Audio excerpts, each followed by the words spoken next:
哇，这么丰盛啊！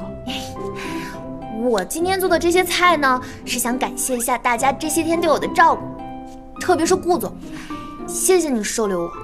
你的感谢就这么敷衍？那还要怎么感谢啊？以身相许。小川哥，你别瞎说。来吧，喝一杯。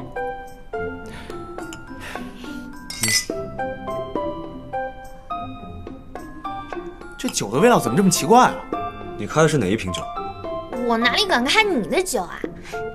这瓶超市促销38，性价比超高，有没有？勤俭持家，厨艺超群，是个当老婆的好料子。那你现在在这儿，岂不是很多余啊？这么说，二位已经生米煮成了熟饭，那我就敬你们俩人一杯，祝你们早生贵子，百年好合。小川哥，你再胡说的话，我真的要生气了。逗你的，我敬你一杯，祝贺你和顾总再次成为室友。谢谢。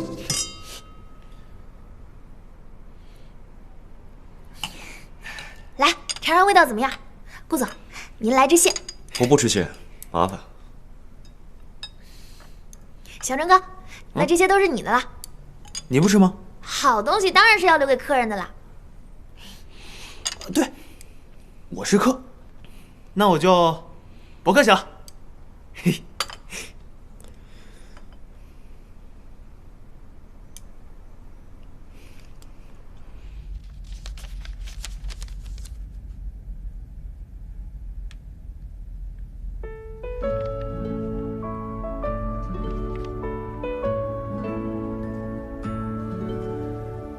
表面上看起来疯疯癫癫的，相处起来好像还挺不错。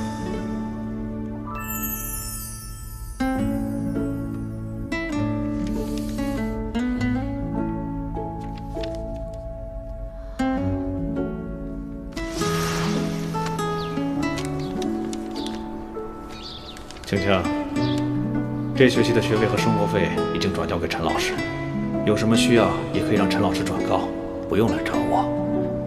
只要你能好好学习，就是最好的感谢。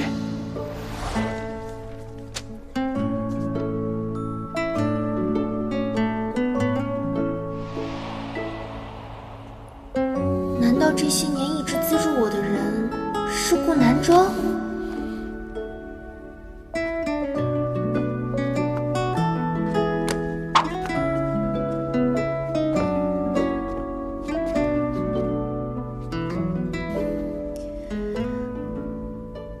那个，我想问你，你写信吗？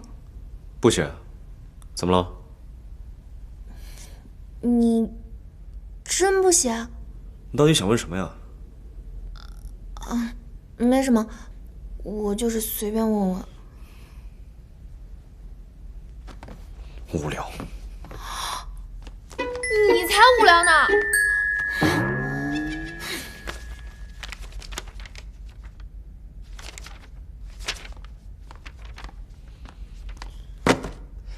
明天开始，你接替钱浩川的工作。我给了房租的，为什么要给你打工？顾总，我在你们家吃的螃蟹好像是死的，我现在食物中毒，必须要住院。这几天就让周建清当你的助理吧，他不是正好要找单位实习吗？螃蟹。我说这个老板怎么这么好心呢？还买3赠1，原来是死螃蟹啊！